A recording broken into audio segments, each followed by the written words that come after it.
Assalamualaikum warahmatullahi wabarakatuh.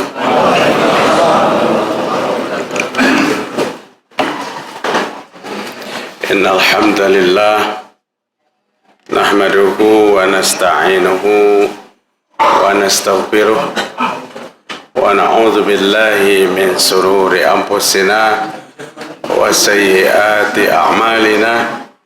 May yahdihillahu fala mudilla lahu ومن يضلل فلا هادي له. أشهد أن لا إله إلا الله وحده لا شريك له وأشهد أن محمدا عبده ورسوله لا نبي بعده. يا أيها الذين آمنوا اتقوا الله حق تقاته ولا تموتن إلا وأنتم مسلمون.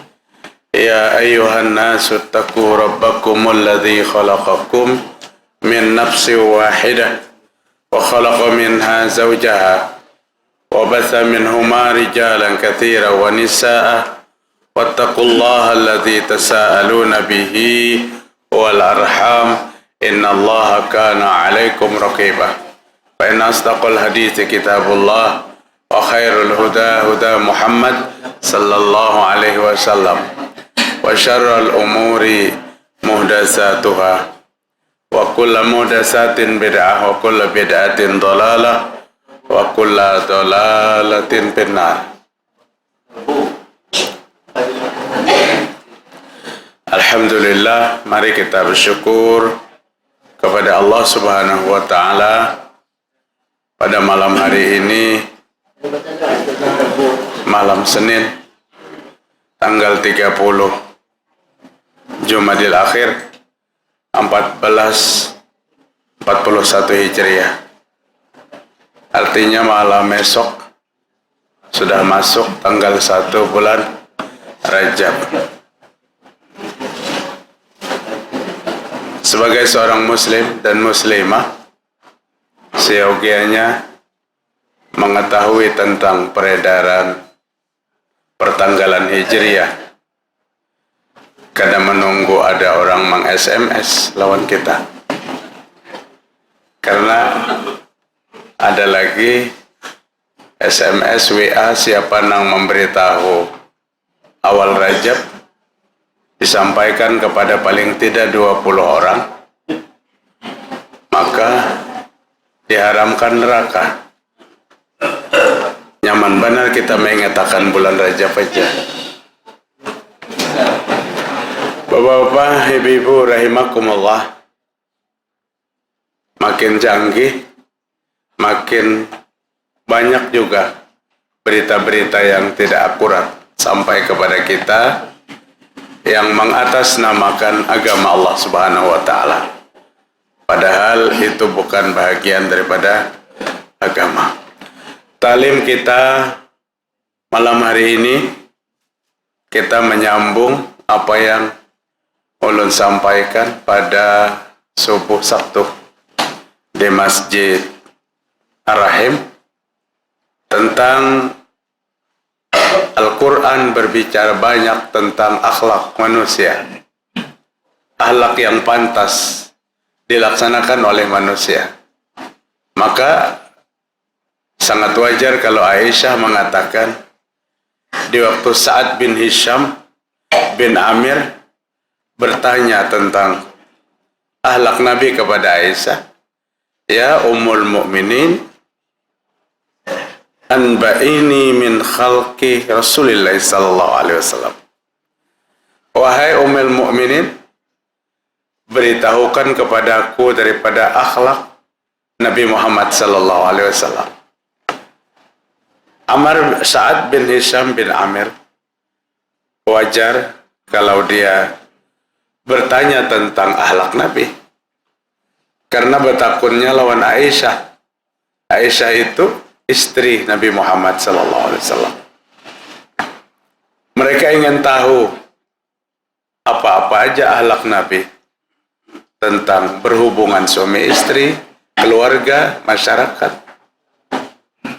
Maka Aisyah radhiyallahu anha begitu ditanya oleh Sa'ad bin Hisham tentang akhlak Nabi, apa kata Aisyah? Qultu alasta taqra'ul Qur'an? Wahai Sa'ad, pernahkah engkau membaca Al-Quran? Maka Sa'ad menjawab, bala, tentu aku pernah. Al-Quran kan bacaan kita. Pada saat itu Aisyah pun berkata, qalat fa inna khalqan nabi kana Al-Quran. Sesungguhnya akhlak Nabi itu adalah Al-Quran. Dalam hadis yang lain, khuluquhul Quran. Akhlak Nabi adalah Al-Quran. Allah Subhanahu wa ta'ala menyebutkan paling tidak ada 11 pokok akhlak terpuji dalam Al-Quran. Ada 11 pokok akhlak yang terpuji dalam Al-Quran yang diajarkan kepada kita. Yang pertama sudah kita sampaikan subuh Sabtu di Masjid Ar-Rahim. Akhlak itu adalah al-haya. Al-haya itu artinya sifat pemalu. Sifat pemalu adalah akhlak yang sangat terpuji. Banyak sekali Allah membicarakan tentang sifat pemalu ini dalam Al-Quranul Karim. Alam ya'lam bi anna Allah yara. Kata Allah dalam surah Al-Alaq ayat 14. Tidakkah dia mengetahui bahwa sesungguhnya Allah melihat segala apa yang dia perbuat? Allah menyatakan ini kepada kita bahwa Allah Maha menatap, Allah Maha melihat dengan apa yang kita perbuat. Artinya, manakala dia akhlak buruk, sekalipun berkata akhlakku baik, Allah lebih mengetahui tentang akhlak dan budi pekerti manusia. Ya'lamu kha'inatal a'yun wa ma tukhfis sudur. Dalam surah Al-Mu'min ayat 19, Allah mengetahui mata-mata yang hianat, dan Allah mengetahui apa yang tersimpan di dalam dada. Apa yang dirahasiakan itu Allah tahu. Kalau kita berbicara kepada dua orang, yang satu ada di samping kita, dan dia tidak tahu karena kita merahasiakan. Berbicaranya berbisik. Yang nomor 3 ini kada tahu. Maka Nabi mengatakan sebagai akhlak yang baik, jika tidak 3 orang, maka berbicaralah kita kepada 3-tiganya. Jangan berbisik kepada satu orang, yang satu tidak mengerti apa yang kita bicarakan. Yang mungkinnya tersinggung. Apanya pernah kijip-kijip, padahal mata orang berkijip bau umuran. Jangan merahasiakan sesuatu. Ini termasuk bagian daripada akhlak yang diajarkan oleh Islam. Kada berdiam, kada berbisik, nyaring aja pembicaraannya, tapi bahasa daerah. Saya kong orang Banjar, yang 2 orang Banjar, yang 1 orang Arab, tapi lain Arab Banjar. Melan amis alih berbahasa Banjar kita mengerti aja sih. Bahasa Banjar ini merucau berdua. Saya kong orang Arab, harus dijelaskan. Harus dijelaskan. Makanya ulun biasanya gait-gait itu sekalipun kada orang Banjar, antum harus latihan jalun bahasa Banjar. Karena nang antum hadapi ini tiap bulan orang Banjar, mahasiswa ada yang dari Bali, ada yang dari Solo. Nah, keras pembicaraannya didengar, tapi bahasa yang tidak dipahami. Termasuk akhlak yang baik, berbicara secara terbuka. Kalau memang ingin membicarakan sesuatu kepada seseorang, carilah tempat yang kita berdua-duaan. Carilah tempat yang kita berdua-duaan. Al-haya'u la ya'ti illa bi khairin. Hadis diriwayatkan Imam Bukhari. Sifat pemalu itu tidak pernah mendatangkan apapun kecuali kebaikan. Orang yang memiliki sifat pemalu, pasti dia mendatangkan kebaikan. Kenapa?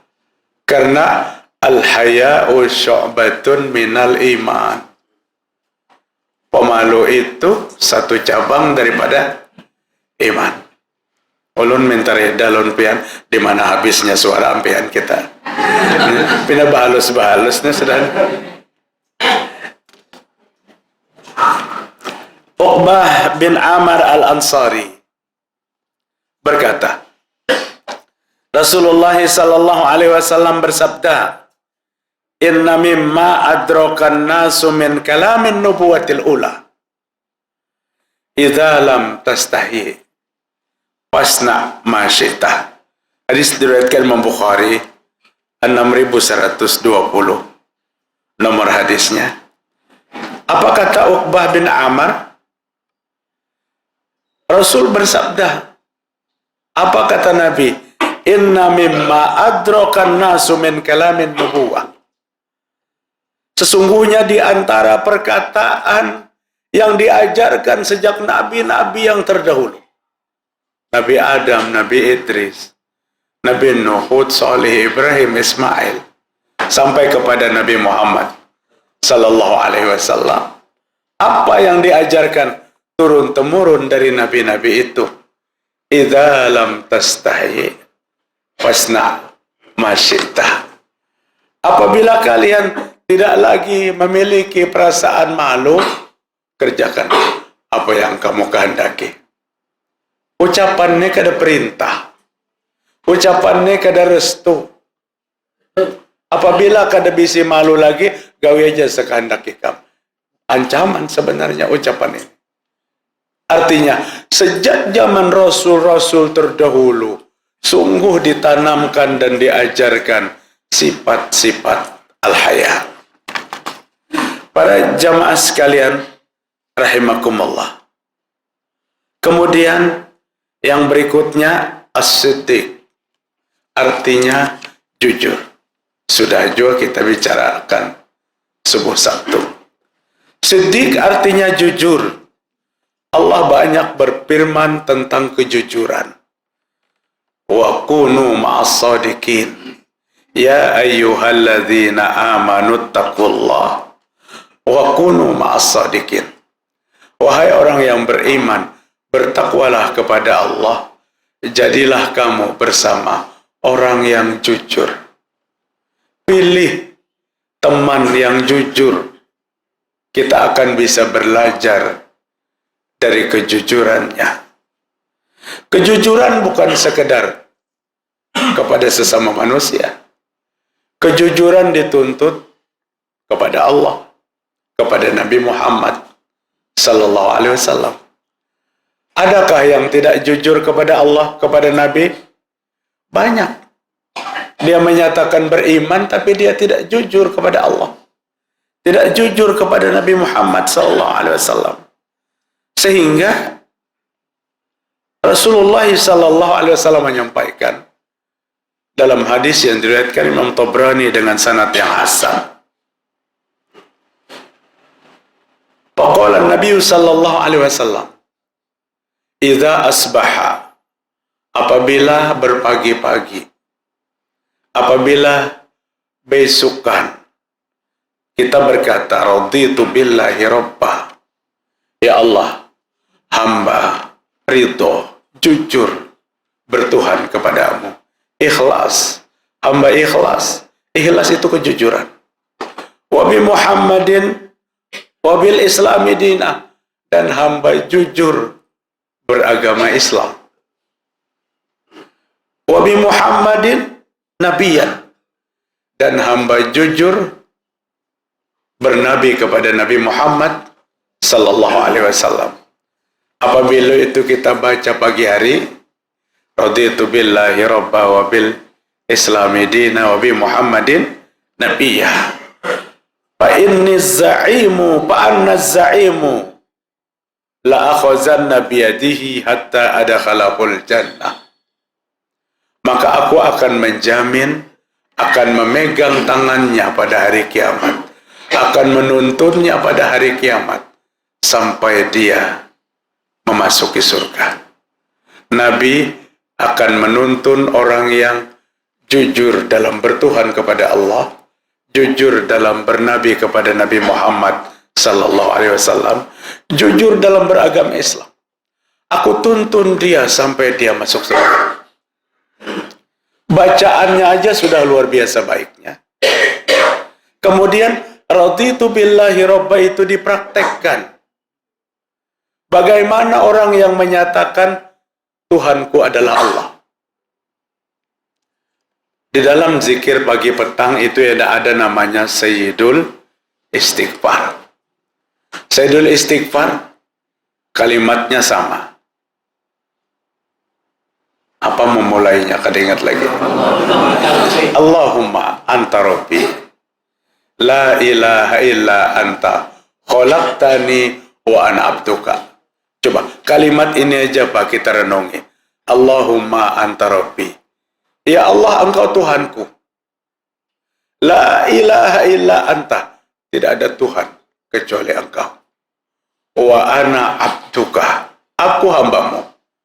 Baru sampai di kalimat ini, jika kita tampakkan ucapan kita dengan kejujuran, bukankah ini ketauhidan yang luar biasa? Pantas kalau Nabi Muhammad sallallahu alaihi wasallam mengatakan, siapa yang membacanya pagi hari, kemudian dia yakini apa yang dia ucapkan, seirama antara ucapan dan hati dan perbuatan, maka Allah akan masukkan ke surga sampai sore.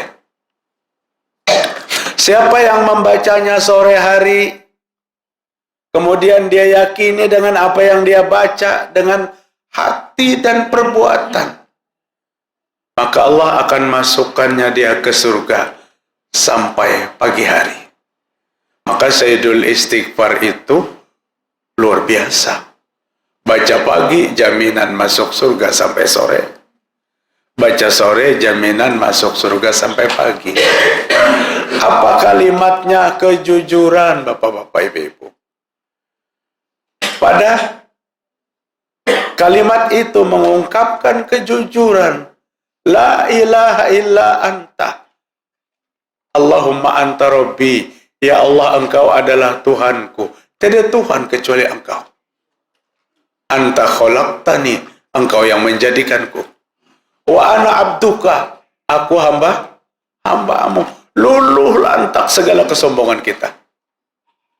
Pada ayat 30 surah Fussilat, Allah berfirman di dalam Al-Quran, ayat 30 surah Fussilat. Anunya Pak, memorinya pindah terlambat pada biasa sedikit. Apa mulainya awalnya ayat 30 Fussilat? Mana Ustaz? Anu tadi, Imam. Innal ladzina qalu. Innal ladzina qalu. Innal ladzina qalu rabbuna Allah summa istaqamu tatanazzalu alaihimul malaikah alla takhafu wa la tahzanu wa abshiru bil jannati allati kuntum tu'adun. Sesungguhnya orang yang berkata Tuhanku Allah, summa istaqamu, kemudian jujur ucapannya itu, istiqomah, komitmen. Bagaimana membuktikan kejujuran pada saat kita mengatakan Tuhan kita Allah? Kita tidak pernah menyia-nyiakan perintahnya. Kita tidak pernah melanggar larangannya. Itulah kejujuran kita. Bagaimana kejujuran pada saat kita mengatakan Tuhan kita Allah? Kita tidak pernah mencampur adukan iman kita dengan kemusyrikan. Orang yang syirik tuh orang yang paling kada jujur oleh Allah Ta'ala. Maka dosanya sangat besar. Hari ini berbicara Tuhanku Allah, besok syirik kepada Allah Ta'ala. Orang yang paling tidak jujur, orang yang paling tidak berakhlak. Bagaimana jika kita istiqomah dengan ucapan kita, jujur dengan apa yang kita katakan kepada Allah? Tatanazzalu alaihimul malaikah, maka malaikat akan turun menemuinya. apabila malaikat turun menemui kita. Al-Hafiz Ibnu Katsir dalam tafsirnya, malaikat itu datang di waktu orang yang jujur beriman kepada Allah ini istiqomah dengan imannya, hendak mati. Di waktu hendak mati datang malaikat. Apa yang malaikat katakan kepada mereka? Allah takhafu wa la tahzanu. Jangan takut kamu. Jangan bersedih kamu. Wa abshiru, bergembiralah. Bergembira dengan apa? Bil jannatil lati kuntum tu'adun. Kamu akan masuk surga dengan apa yang Allah janjikan. Orang yang bertauhid ini diberitahu, Pak, sebelum mati.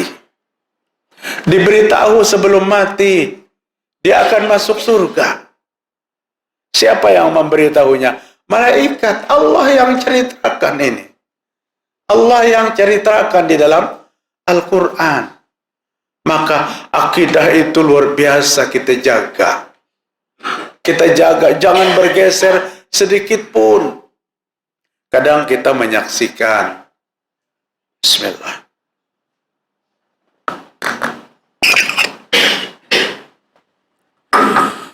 Di waktu orang hendak mati itu melotot matanya ke atas. Tersenyum mulutnya. Kemudian mati. Kada sempat laginya menutup matanya daripada saking asiknya menatap indahnya tempat yang Allah perlihatkan di waktu hendak masuk surga. Di waktu hendak mati. Wa abshiru, bergembiralah bil jannatil lati kuntum tu'adun, dengan surga yang Allah janjikan. Kepada siapa Allah menjanjikan surga? Kepada orang yang innalladzina qalu, orang yang berkata Tuhan kami Allah Ta'ala. Cukupkah sampai ucapan itu? Summastaqamu, kemudian dia istiqomah. Pengakuan keimanannya jujur kepada Allah Ta'ala. Kemudian kejujuran lagi kepada siapa? Kepada Nabi Muhammad sallallahu alaihi wasallam. Kada sedikit orang yang berpadah cinta lawan Nabi, tapi setelah itu selingkuh. Kami adalah orang yang cinta Rasul. Hari-hari pekerjaannya tuh melanggar nang disunahkan. Nang disunahkan kada digawi, nang kada disunahkan habis-habisan. Habis-habisan. Nang kada disunahkan Nabi, habis-habisan digawinya. Nang sunnah kada digawi. Siang malam mengaku jamaah cinta Rasul. Kada jujur imannya. Rasul butuh umat yang jujur, yang beriman kepada Nabi lahir dan batin.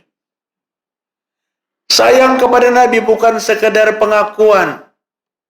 Kalau di belakang berkhianat, itu gombal namanya. Di hadapan dirayu, di sanjung-sanjung.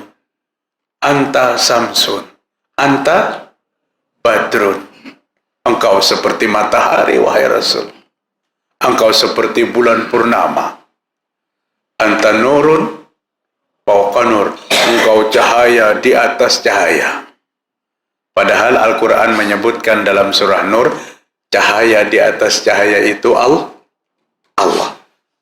Siapakah pembuat kalimatnya ini pertama kali?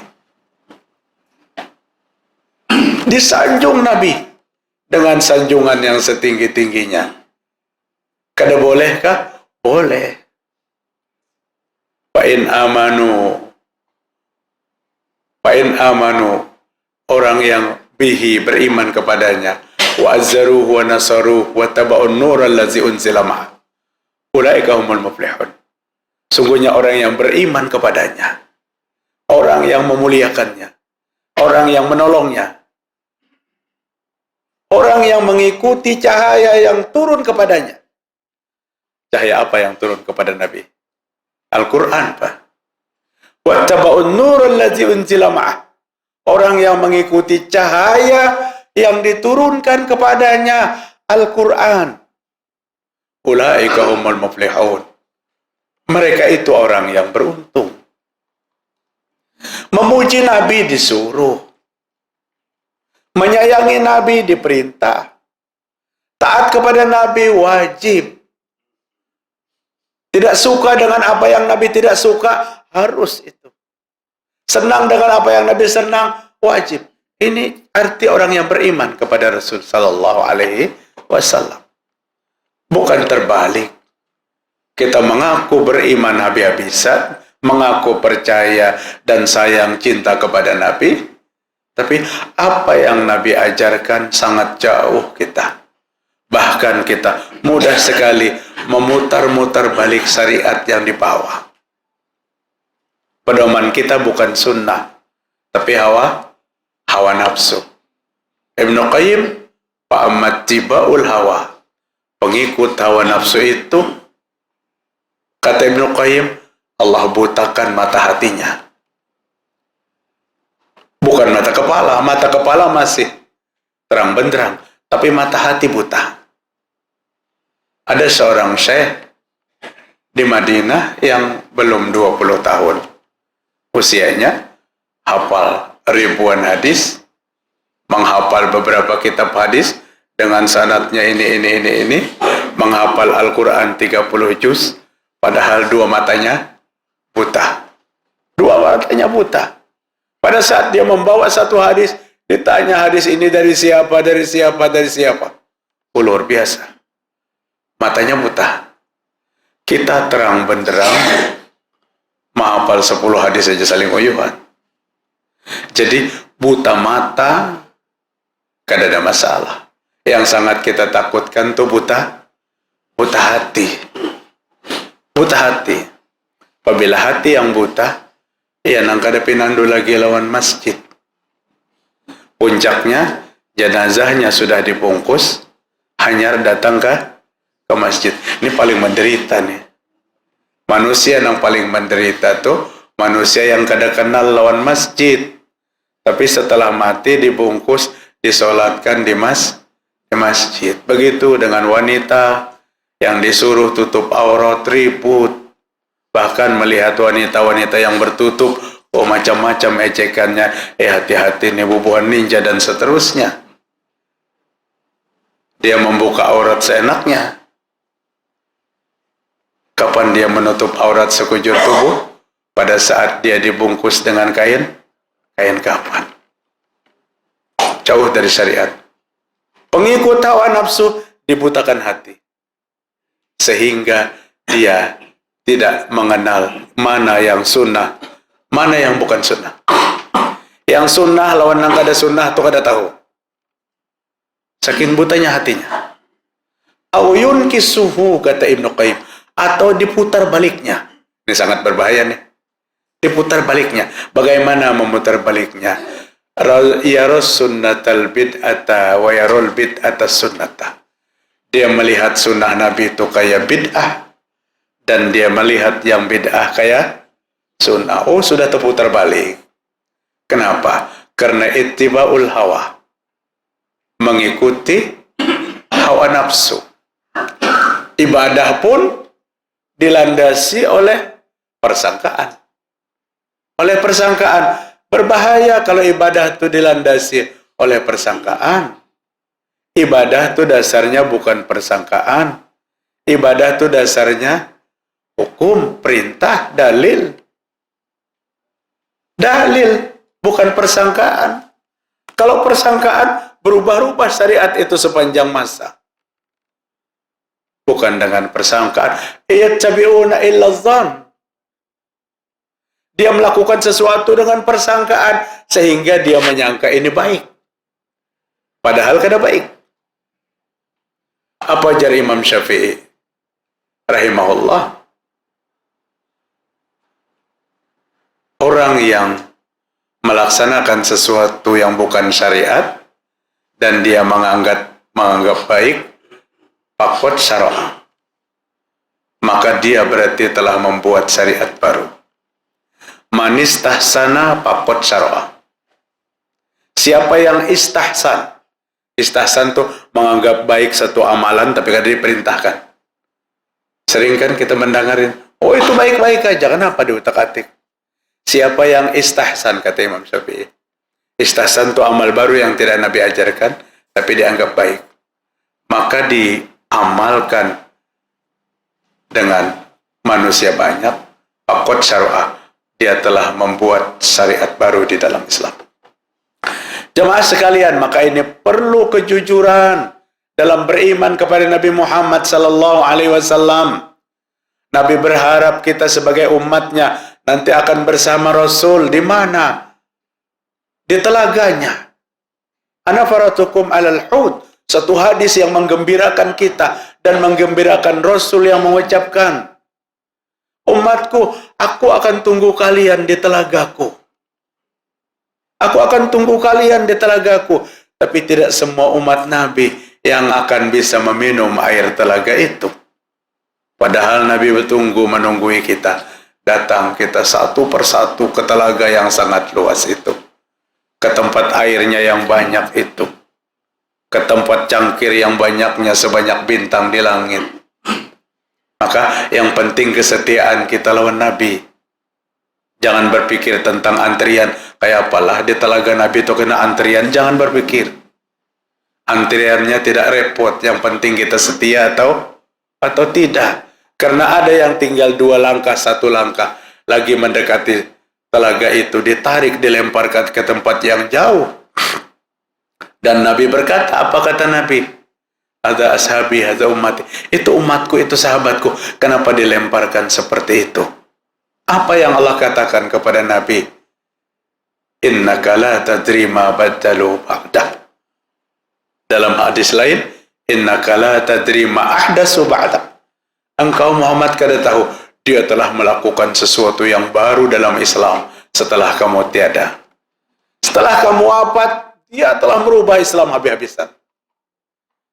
Ini potongan orang yang tidak setia kepada Nabi Muhammad SAW. Kesetiaan kita kepada Nabi, kesayangan dan kecintaan kita kepada Nabi perlu kejujuran lahir dan batin. Jemaah sekalian rahimakumullah, zaqa ta'mul iman man radiya billahi rabba wa bil islami dina wa bi Muhammadin rasulah. Betul-betul akan mendapatkan lezatnya iman manakala dia jujur beriman kepada Allah, jujur beriman kepada Nabi Muhammad SAW, dan jujur sebagai seorang muslim. Dia akan mendapatkan kenikmatan iman. Kemudian yang berikutnya para jemaah sekalian, amanah yang Allah sebutkan di dalam Al-Quran dalam surah An-Nisa ayat 58. Innallaha ya'murukum an tu'addul amanati ila ahliha wa in hakamtum bainan nasi an tahkumu bil adli innallaha ni'ma ya'izukum bih innallaha kana sami'an basira. An-Nisa ayat 58. Sesungguhnya Allah memerintahkan kepadamu untuk menunaikan amanah yang ada di pundakmu. Siapa yang dapat amanah itu? Nabi menjelaskan, wal khadimu ra'in, kullukum ra'in wa kullukum mas'ulun an ra'iyatihi wal khadimu ra'in. Setiap kamu adalah pemimpin, punya amanah di atas pundaknya masing-masing, dan Allah akan tanya dalam kepemimpinannya. Seorang budak pun akan menjadi pemimpin dan akan ditanya tentang bagaimana si budak ini mengelola harta tuannya. Jadi kita semua memegang amanah, tinggal berbeda besar atau tidak amanah yang kita pegang. Namun Allah memerintahkan kita untuk melaksanakan amanah itu kepada haknya. Kepada haknya. Seorang laki-laki berdoa di dalam guha yang terperangkap. Ya Allah ya Rabb, dulu saya pernah mempekerjakan seorang pekerja menggali, membersihkan dan menanam padi di sawah saya. Selesai pekerjaannya, padi sudah ditanam, maka pekerja ini mengambil upahnya. Mana upahku bekerja sekian lama, dari membersihi sawah sampai menanam sawah. Kata pemilik sawah, hari ini belum bisa membayar. Duitnya kededah. Maka pekerja marah. Ya memang dia bekerja untuk mendapatkan upah. Dia tinggalkan petani ini. Kemudian sawahnya tumbuh subur. Panen dengan panen yang banyak. Luar biasa. Dia ingat terhutang kepada buruh yang ikut bekerja di sawahnya. Disisihkannya dari hasil panen itu, upahan pekerja itu. Dibelikannya seekor sapi. Sapi berkembang. Setahun, 2 tahun, 10 tahun, 20 tahun. Saling lawasan. Nang begawi itu kada datang lagi. Mungkin kalau kita berpikir, jangan-jangan sudah mati. Satu lembah ini penuh dengan sapi. Dari hasil upah seorang buruh tani tadi. Satu pun tidak ada yang dikuranginya. Satu hari dengan sekian lama puluhan tahun, dia datang menemui seorang petani itu. Kembali dia apa? Menagih upahnya. Upahku yang sekian tahun dulu mana? Aku perlu. Kata petani, semua sapi yang ada di lembah ini upahanmu dulu. Dia marah kepada petani.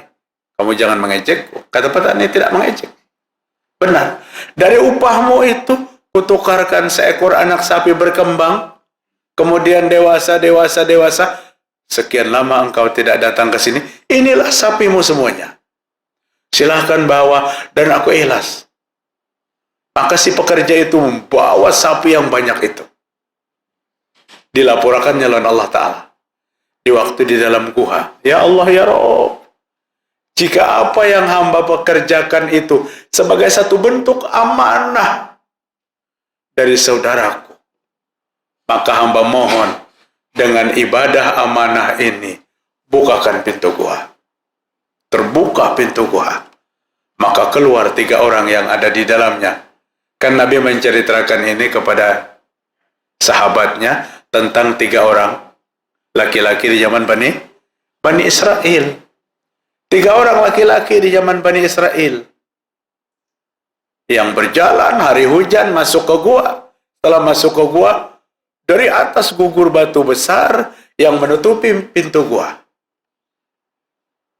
Jangan pun seorangan, bertiga pun kada bisa membukanya. Tapi ada kekuatan yang mampu membukanya. Adalah kekuatan ibadah. Kekuatan ibadah 3 orang ini mampu Allah buka. Allah yang membukakan pintu gua itu. Yang pertama ibadahnya apa? Seorang anak yang taat kepada kedua orang tua. Dia bermunajat kepada Allah. Dia bertawassul dengan ibadah ketaatannya. Terbuka gua, tapi kada bisa masuk. Yang kedua, seorang laki-laki yang tahan untuk tidak melakukan perbuatan yang bejat pada saat dia berduaan dengan perempuan yang dicintainya. Memang hampir. Waktu itu, aku sudah berada di antara 2 kaki wanita itu, katanya. Kada solong kesahkan lagi. Apa yang terjadi setelah itu? Tapi perempuan ini berkata, tegakah engkau menaburkan benih di tempat yang tidak dihalalkan? Ada satu saat kita harus menghalalkan. Azab Allah, siksa Allah sangat berat. Mendengar itu, dia lari. Ditinggalkannya wanita itu. Padahal dia sudah mengasihi dia 100 dinar. Agar dia mau melayaninya. Uang 100 dinar ditinggalkannya. Dan ternyata wanita ini yang menyadarkannya. Ya Allah, jika apa yang hamba laksanakan ini sebagai bentuk ibadah, bukakan pintu gua. Terbuka lagi. Yang terakhir tadi, ya, seorang amanah. Dan dibukakan pintu gua. Artinya apa? Amanah adalah salah satu perintah Islam. La dina liman la amanatalah. Tidak beragama bagi orang yang tidak amanah. Tidak sempurna agama orang yang tidak bisa diberikan amanah. Kemudian yang keempat, tawadu adalah akhlak yang luar biasa. Tawadu akhlak yang luar biasa. Allah sebutkan di dalam surah Asy-Syu'ara 215. Ada kawan dilanggar-langgar lagi sudah. Sedikit aja lah ulun tawar dulu lah. Allah berfirman di dalam Asy-Syu'ara 219, wahfis janahaka limanittaba'aka minal mu'minin. Dan rendahkan dirimu terhadap orang yang mengikutimu dari orang yang beriman. Kan yang sombong itu kadang-kadang orang yang di atas. Sombong dengan pengikutnya. Maaf, jika dia seorang ustadz, ada yang sombong dengan muridnya. Jika dia seorang pemimpin, sombong dengan bawahannya.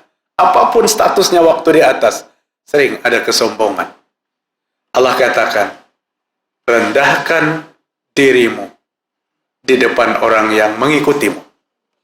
Ajarkan ketawaduan, ajarkan kelembutan kepada mereka. Karena tawadu adalah sifat yang Allah Ta'ala perintahkan untuk diamalkan dalam kehidupan kita. Wa man tawadu'a ahadun lillah illa rafa'ahullah. Siapa yang merendahkan diri karena Allah, maka Allah akan mengangkatkan derajatnya.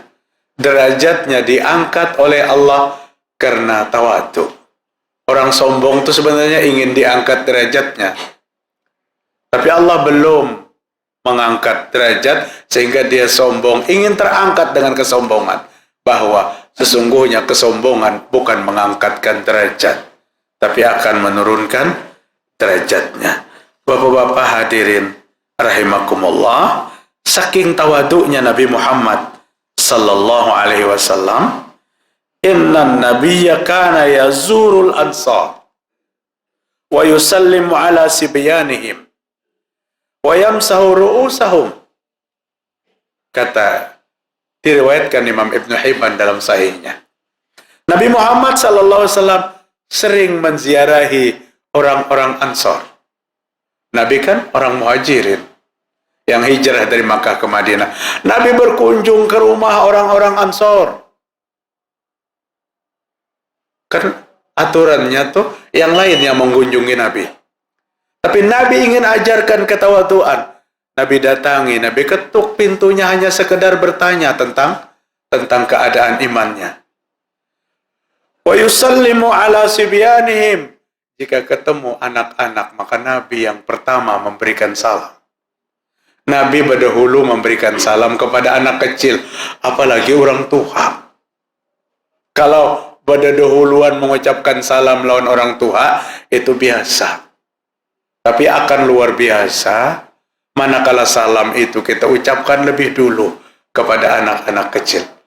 Boleh dipraktekkan dengan anak dan cucu kita. Jangan dibiasakan hendak berangkat tuh bye-bye, akan hilang syariat Islam. Biasakan lawan salam. Assalamualaikum. Apabila kita hendak berangkat. Ohnya belum paham juga. Justru mulai belum paham ini kita memahamkan. Nah, kemudian wayam sahuru'usahum. Nabi saling tawadunya mengusap kepala anak kecil. Mengusap kepala anak kecil. Nabi mengajarkan untuk mengusap kepala anak yatim. Mengusap itu tanda kasih sayang. Bapak-bapak, ibu-ibu, itu aja dulu yang dapat ulun sampaikan. Kajian kita hari ini mudah-mudahan bermanfaat bagi kita bersama. Mohon maaf atas segala kesalahan, kekeliruan, sesuatu yang tidak berkenan. Mari kita tutup dengan doa kifarat majelis. Subhanakallahumma wa bihamdika asyhadu an la ilaha illa anta astaghfiruka wa atubu ilaik. Assalamualaikum warahmatullahi wabarakatuh.